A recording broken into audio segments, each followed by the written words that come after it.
ಅಸೆಂಬ್ಲಿಯಲ್ಲಿ ಅದೇ ಹೇಳಿರೋದು ನಾನು. ಈಗ ಏನಾಗಿದೆ, ಈಗ ಒಂದು ಮನೆ ಕಟ್ಟಬೇಕಾದ್ರೆ 7.5 ಲಕ್ಷ ಆಗ್ತದೆ. 7.5 ಲಕ್ಷ ವೆಚ್ಚ ಏನಕ್ಕೆ ಜಾಸ್ತಿ ಆಗ್ತಾ ಇದೆ ಅಂದ್ರೆ 18% GST ಆಗ್ತಾರೆ. ಕೇಂದ್ರ ಸರ್ಕಾರದಿಂದ ಏನ್ ಮಾಡ್ತಾರೆ, 1.5 ಲಕ್ಷ ಸಬ್ಸಿಡಿ ಕೊಡ್ತಾವ್ರೆ, ಇಲ್ಲ ಅಂತ ಇಲ್ಲ.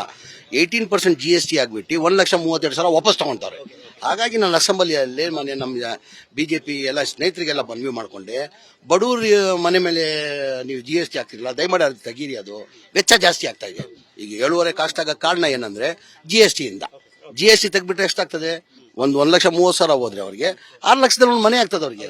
ಈಗ 1.5 ಲಕ್ಷ ಕೊಡ್ತಾರೆ, ಮುಂದೆಯಿಂದ 1.5 ಲಕ್ಷ ಕೊಡ್ತಾವ್ರೆ, ಹಿಂದೆಯಿಂದ GST ಹಾಕಿ 1,30,000 18% GST ಹಾಕಿ ವಾಪಸ್ ತಗೊಂತಾರೆ. ಆ ಕಾರಣಕ್ಕೆ ಇವತ್ತು ಅಸೆಂಬ್ಲಿಯಲ್ಲಿ ಹೇಳಿದೆ ನಾನು ಎಲ್ಲ ಬಿಜೆಪಿ ಸ್ನೇಹಿತರಿಗೆ, ದಯಮಾಡಿ ನಿಮ್ಮ ಪ್ರಧಾನ ಮಂತ್ರಿಗೆ ನೀವು ಹೇಳಿ, ನೀವೆಲ್ಲ ಒತ್ತಡ ಮಾಡಿ ಬಡವ್ರ ಮನೆಗೆ GST ಹಾಕೋದು ಬೇಡ ಅಂತ ಹೇಳ್ಬಿಟ್ಟು ಕೇಳ್ಕೊಂಡಿದ್ದೀನಿ. ಸ್ಟಾಂಪ್ ಡ್ಯೂಟಿ ಕೂಡ ವಿನಾಯಿತಿ ಕೊಡಬಹುದಾ ಸರ್, ಸಾಧ್ಯತೆ ಇದೆಯಾ ಸರ್? ಅದು ಬೇಕಾದ್ ಮಾಡುವ, ಅದು 1 ಲಕ್ಷ ಹೌಸಿಂಗ್ ಸ್ಕೀಮ್ ಬರ್ತದೆ ಸರ್. ಈಗ 2016-17ರಲ್ಲಿ 5 ಲಕ್ಷ ಮೂಲ ಬೆಲೆ ಇರ್ತಿದ್ದು ಇವತ್ತು 12 ಲಕ್ಷ ರೂಪಾಯಿ ದಾಟ್ತಾ ಇರ್ತಾರೆ. ಇಲ್ಲ, ಡೇ ಬೈ ಡೇ ಕಂಬಿ ರೇಟ್ ಜಾಸ್ತಿ ಆಗ್ತದೆ, ಪೆಟ್ರೋಲ್ ರೇಟ್ ಜಾಸ್ತಿ ಆಗ್ತದೆ, ಸಿಮೆಂಟ್ ರೇಟ್ ಜಾಸ್ತಿ ಆಗ್ತದೆ. 2 ವರ್ಷ ಹಿಂದೆ ಇದೇ ಮನೆಗಳು 5,80,000 ಆಗ್ತಾ ಇತ್ತು, ಈಗ 7.5 ಲಕ್ಷ ಬರ್ತದೆ. ಅಂದ್ರೆ 5,80,000 ಅಂದ್ರೆ 40,000 ಜಾಸ್ತಿ ಆಗಿರೋದು ಮನೆ ಕಾಸ್ಟ್. GST ಬಂದ್ಬಿಡ್ತು 2018 ಇಂದ ಏನಾಯ್ತು, GST ಬಂದ್ಬಿಡ್ತು. 18% GST ಬಂದಿದ್ದ ಕಾರಣಕ್ಕೆ 7.5 ಲಕ್ಷ ವೆಚ್ಚ ಆಗ್ತಾ ಇದೆ. ಸರ್, ಈಗ ಈ ಸಮಸ್ಯೆ ಯಾಕಂದ್ರೆ ಕಳೆದ 7 ವರ್ಷಗಳಿಂದ ಅವ್ರಿಗೆ ಸೂರು ಸಿಕ್ಕಿಲ್ಲ, ಈಗ ಅವ್ರಿಗೆ ಯಾವ ರೀತಿ ಅನುಕೂಲ ಮಾಡ್ತಾರೆ, ಯಾವಾಗ ಸಮಸ್ಯೆ? ಆ ಕಾರಣಕ್ಕೆ ಮೊನ್ನೆ ಮುಖ್ಯಮಂತ್ರಿಗಳು ಬಡವ್ರ ಬಗ್ಗೆ ಕಾಲೇಜ್ ಇದ್ದಿದ್ದ ಕಾರಣಕ್ಕೆ ಮೊನ್ನೆ ಇದ್ರಲ್ಲಿ ಬಜೆಟ್ ಅಲ್ಲಿ ತಂದು ಸ್ಲಮ್ ಬೋರ್ಡ್ದು 1,17,000 ಮನೆಗಳು ಬರೇ ಬೆನಿಫಿಷರಿ 1 ಲಕ್ಷ ರೂಪಾಯಿ ಕೊಡಬೇಕು, ಕೇಂದ್ರ ಸರ್ಕಾರದಿಂದ 1 ಲಕ್ಷ ಕೊಡ್ತಾರೆ, ಮಿಕ್ಕಿದ್ ನಾವು ಕಟ್ಕೊಡ್ತೀವಿ ಅಂತ ಘೋಷಣೆ ಮಾಡಿದ್ದಾರೆ. ವಸತಿ ಸಚಿವರಿಗೆ ಯಾವ ಭರವಸೆ ಕೊಡ್ತೀರಾ, ಅಂದ್ರೆ ಯಾವ ಎಷ್ಟು ದಿನದಲ್ಲಿ ಸಮಸ್ಯೆ ಬಗೆಹರಿಬಹುದು? ಈಗ ಇದು ಫೆಬ್ರವರಿ ಆಯ್ತು, ಆಕ್ಚುಲ್ ಫೆಬ್ರವರಿ 24ನೇ ತಾರೀಕು ಕೊಡ್ಬೇಕಾಗಿತ್ತು. ನಾನು ಮಾರ್ಚ್ 2ನೇ ತಾರೀಕಿಗೆ 36,000 ಮನೆಗಳು ಕೊಡ್ತಾ ಇದ್ದೀವಿ ನಾವು. 1,80,000 ಮನೆಗಳಲ್ಲಿ 36,000 ಮನೆಗಳು ಮನೆ ಮುಖ್ಯಮಂತ್ರಿ ಕೈಯಲ್ಲಿ ಎಲ್ಲರಿಗೂ ಬಡವರಿಗೆ ಹಂಚ್ತಾ ಇದ್ದಾರೆ. ಡಿಮ್ಯಾಂಡ್ ನೋಟ್ ಅನ್ನ ಜಾರಿ ಮಾಡ್ತಾ ಇದ್ದಾರೆ ಅವ್ರ ಜನರಿಗೆ, ಅಂದ್ರೆ ಕೂಡಲೇ ಅಮೌಂಟ್ ಅನ್ನ ಅಷ್ಟು ಪಾವತಿ ಮಾಡಿಲ್ಲ. ನಾನು ಹೇಳ್ತಾ ಇರೋದು ಸ್ಲಮ್ ಬೋರ್ಡ್ ಮನೆಗಳದು.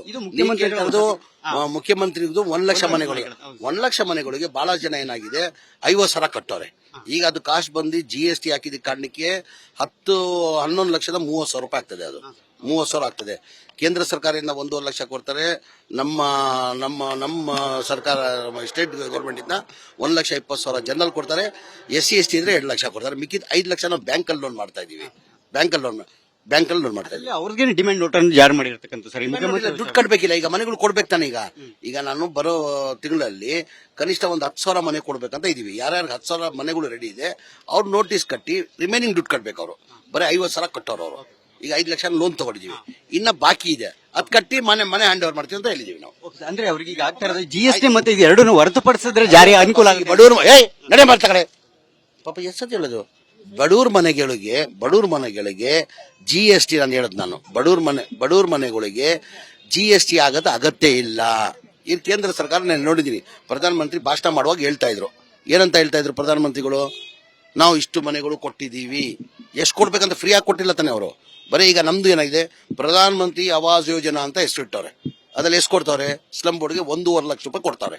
ಎಷ್ಟು ಕೇಂದ್ರ ಸರ್ಕಾರ 1.5 ಲಕ್ಷ ಕೊಡ್ತಾರೆ, GST ಮುಖಾಂತರ ವಾಪಸ್ ತಗೊಂತಾರೆ. ಅದ್ ಮನೆ ಕೊಟ್ಟಂಗ ಅದು